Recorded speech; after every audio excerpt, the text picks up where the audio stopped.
All right. Hello, everyone. Welcome to the March. I had to look at the corner of my computer because I honestly couldn't tell you. The March coaches meeting.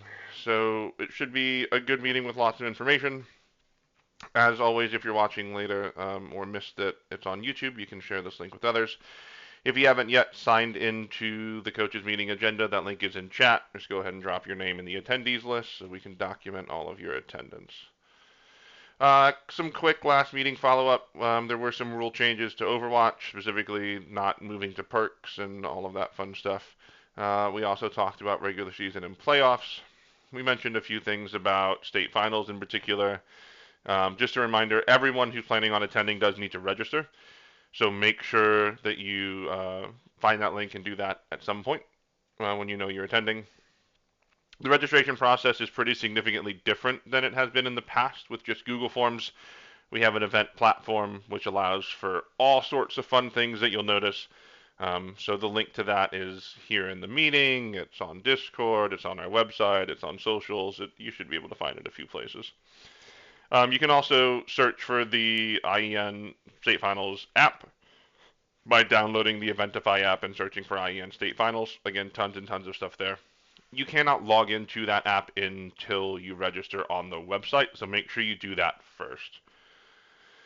Reminder, if you're competing in finals, you do need to bring your own peripherals. We don't have peripherals to be provided, so if your students have some, they can bring them, or you as a coach bring some from your lab, but make sure you have enough peripherals for your competing players. And then we mentioned the Interstate Scholastic Esports Showcase held in Beloit, and that Dylan will bring up again later probably, and we'll mention. Okay, speaking of Dylan, new business, IN Explained. Dylan, it's you. All right, I'm gonna keep this brief just to respect everyone's time. But IN, we've been around since our inaugural season in fall of 2019. It was started by just a few of us, people who had kind of gotten in early in the starting high school esports programs in the state, and we just started our own high school competition to have something that we had ownership of, so that we could really do something specifically for Indiana students that was within our budget or lack thereof, that made sense for our schedules, that fit their needs, fit their interests, and also had some cool elements that we weren't finding in other places, right? If you were playing in an HSEL or, at the time, Play Versus was still kind of in a regional beta, but you weren't getting invited to lands very easily or having the opportunity to play even in person regular season matches. And that's something that we really wanted to bake into a league that was driven by local educators, right? So it was me and four other educators who really all wanted to do something good for the rest of the state. And I'm really happy to say that even though I'm not as much of a hands-on driver of the ship nowadays, that with all the people that are still helping on the board and with all of the work of the coaches that show up every day like yourselves and work hard and are there for your kids, um, you know, we're 6 years down the line and still doing a great job of having something that really does do the best we can for our kids with limited resources. All of us on the IN board are volunteers. We never pay money to ourselves. In fact, I know Nick, Joe, and I, as well as Nathan Stahl, right, when he was on the board, we've all put our own money into IEN's operation. And that's just genuinely because we believe that the time, any money that we have to spend is a net benefit. It's for the better of everyone in the state. And as a result, we really try to be open with you all. We try to be transparent, and we want your feedback. We need your feedback to keep the league going in a great direction. And like I said, I truly believe the what we offer is outstanding. I've been seeing this across the board now that I'm a college esports coach. The collegiate leagues, the high school leagues out there. What we offer in IEN is extremely comprehensive, having 3 levels of play between middle school, high school, and unified, an exhaustive list of titles that last all year at some levels of play, a queue system for free members, a pre-scheduled system for a very nominal fee, in-person finals experience for so many schools that we put out information of a long time in advance.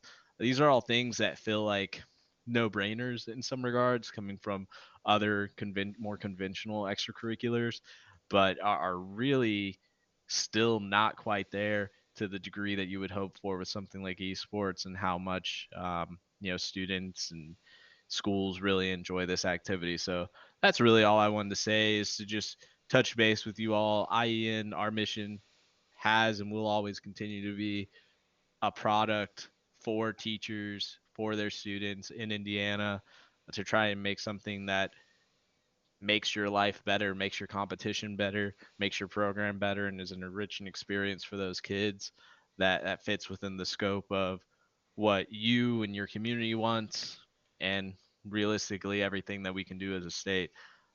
So, with that being said, please continue to have an open dialogue with us, and work with us to help make this thing as good as it can be. And volunteer as much as you can. Volunteer to help out with things. Doesn't have to be a board member position, right? If you're going to state finals, and there's some time that you could spare to try and help with things, anything along those lines, we really appreciate it.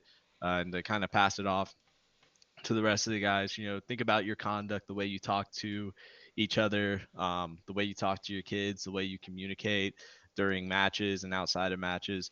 That sets a huge standard and a precedent, right? We want to have a really healthy community here. So the more that you can play your role in being a great sport and showing outstanding sportsmanship, of being understanding, and uh, all of those good things, it's going to just continue to make this thing go on for, hopefully another 5 or 6 years and even further.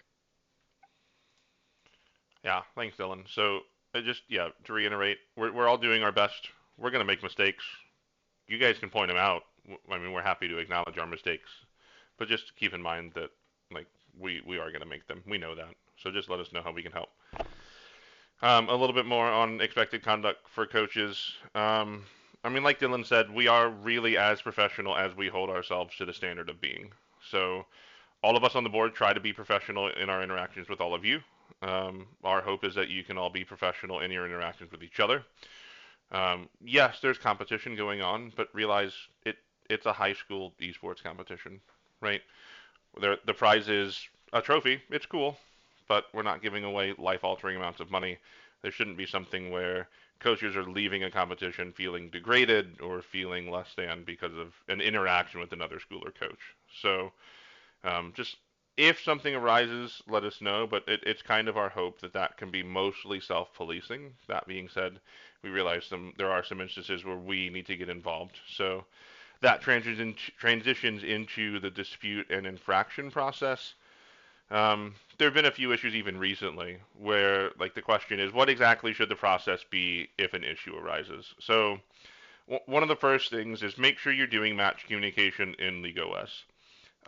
It's really difficult if someone's like, "Hey, I've got an issue," and I'm like, "Okay, cool. What match number?" And they tell me, and I go there, and there's nothing there, right? Because you're talking in Discord DMs or something else. It's fine to use Discord or other means to set up communications and do some like immediate spur of the moment communications if situations arise. But in terms of documenting match communications, LeagueOS is really the spot that we need that to happen because we all have access to it and we can go back and look and see and make judgments if necessary. If there's an immediate issue, something that is affecting the match itself, pause the match as soon as one of you recognizes it.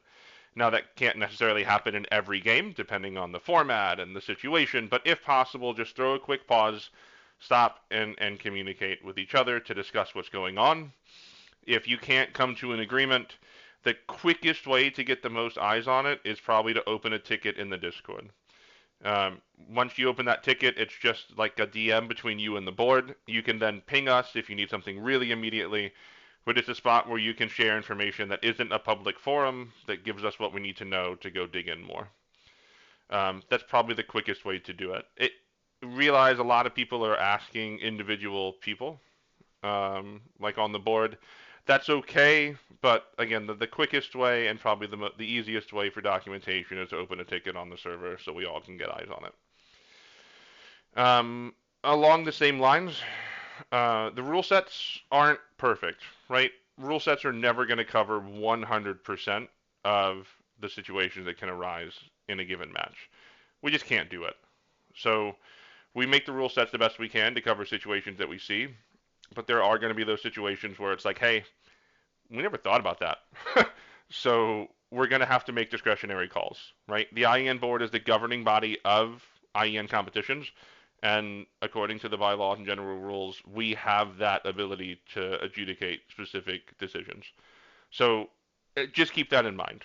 It's not necessarily an issue. It's not necessarily we're saying anything about anyone in particular, but that just keep in mind there are situations that arise where it may require a judgment call on our part. A little bit of background information because so many of us on the board are coaches in the same competitions that we're making decisions about. We have the habit and enforce recusing ourselves from deciding decisions that affect our own teams or competitions. So we're trying to be as above board and as professional as possible in all of these things. That's kind of a little peek into how we do that process. That being said, if there is a continued issue or disagreement, maybe it's something that wasn't necessarily a rule violation as much as it was a conduct issue or something that you just want to note, you can use the infraction reporting form that's linked there. It's also in the coach's shared folder. That's a good way of documenting occurrences in the match, letting us know what happened so we can go back and look. That could be anything from player inappropriate conduct to coach behavior to hey, there was this League of West thing where I couldn't see their whole roster. Any sorts of situations that arise that you just want to make known, you can do that via that form.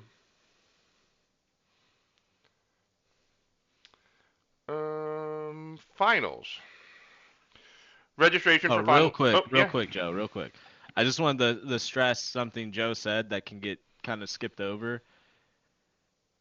If you are in a situation where you believe something wrong is happening in the match, like the rules or there's an issue with uh, character selection or stage, or you believe something illegal happened, whatever it is, please commence a stoppage of play and try to get in touch with a board member. Um, that's the best thing you can do. Playing it out and then us having to retroactively try and fix things can create some more problems. I know that some of this stuff can be pretty time sensitive and that, sitting there for 5 or 10 minutes doesn't feel great if you're already in kind of a compromising situation. But please try to commence a stoppage of play, get a hold of one of us, and we can hopefully give you a quick ruling and get you back on your way. But that's all I want to add. Yeah, and there are situations where even this week we had to do like a replay of a map because there was an incorrect like setting or rule being applied. So in order to avoid wasted time, that's generally a good way of going about things. Again, if you have other questions, feel free to drop them in chat. We're monitoring and we'll come back and evaluate them for sure. Some information about finals. Like I said, registration is live. That link there will take you to the registration page. There is, again, a lot of information on that registration platform that we're using. So feel free to poke around even before you're ready to actually register and sign up. There was a question answered in chat before, but just so everyone knows, yes, everyone who is attending, students as well, need to register. You as a coach can, quote, purchase multiple tickets and input the attendee information. So you don't have to rely on students themselves to be the ones filling out the registration. The registration is very minimal. You should be able to fill that information out for all of them on your own if you want to just add a bunch of tickets to your quote purchase. It's called a purchase even though all the tickets are free. Something that's kind of late breaking is we do need to require all participants, meaning competitors and adult coaches who are part of competing teams, to have completed waiver forms. I pinged you all in a message, I think, earlier this week. I don't know. It's been a long week. With that PDF link. That link is also here. It's also linked on the registration itself. You can click to and get a copy of it. It's a general liability waiver that honestly is a little funny when you read it because it outlines the possible physical harm that can come from sitting in front of a computer playing video games. But it is a requirement of our insurance carrier for this event, so we need to do it. If you have questions, let me know. If you forget where the document is, let us know. We can for sure send it out many more times before finals. But the idea is you need to make sure all of your students have a copy of that. So my suggestion is print out a bunch, hand them out when you hand out your normal permission slips. So you're going to hand out for the field trip, and make sure that when the students get on the bus the day of with you to come to finals, they have that form that you've collected and can give them all to us at registration. If students are attending themselves, make sure that they know that they need that. Again, this is specifically for students you're bringing with you. So if like a student who's not competing in the event just talks mom and dad into being like, hey, let's go watch for the day, great. They can show up, they can still register, but we don't need a waiver form. We only need waivers from the competitors and adult coaches on competing teams. My suggestion to you as a coach, though, is I would get one for every kid you're bringing on the bus. Seems a little bit easier. That would be my plan. There's lots more information coming out about finals. There are still some things that are being tweaked.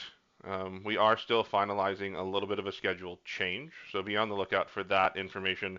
It will not impact too many things too largely, so you shouldn't need to change any travel plans if you've already been starting them.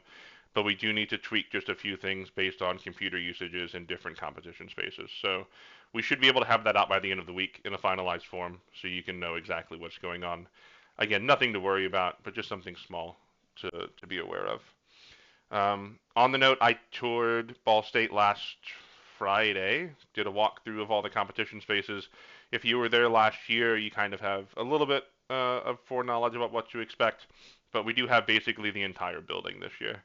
And since it just flooded last year, I'm assuming the lower level won't flood this year, and we'll have access to that as well. It should be a good time. Any questions about finals, for sure, feel free to reach out and ask. We are still a little over a month away, but that's going to go really quickly with spring break and everything else coming up. So make sure that you're having those conversations with students. Make sure if you're still in competition that you know, like, hey, tell your kids we might be qualifying, to have them get off work or do whatever they need to do, start handing out permission slips. Worst case is you can cancel them if you don't need them. But some competitions are going late enough that you might want to start preparations now. Marvel Rivals Community Open is signups are going well. There are currently 17 teams registered, so there's a link there to the Liga West competition. If you or your team want to still register, there's plenty of time for that. It'll be a Swiss check-in queue system, pretty similar to what we do for club, except it will be multiple rounds on that same night. Everything is spelled out on that Liga West page, so you're free to look there and get all your information. We're excited about the engagement for Marvel Rivals. A little bit of look into the future. We are looking at finalizing our calendars and titles for next year before the May coaches meeting. So you should know exactly what titles we're going to offer and what formats and all of that in May. It looks like we'll be able to support Marvel Rivals in some capacity next year, with some caveats that we'll talk about when we get closer.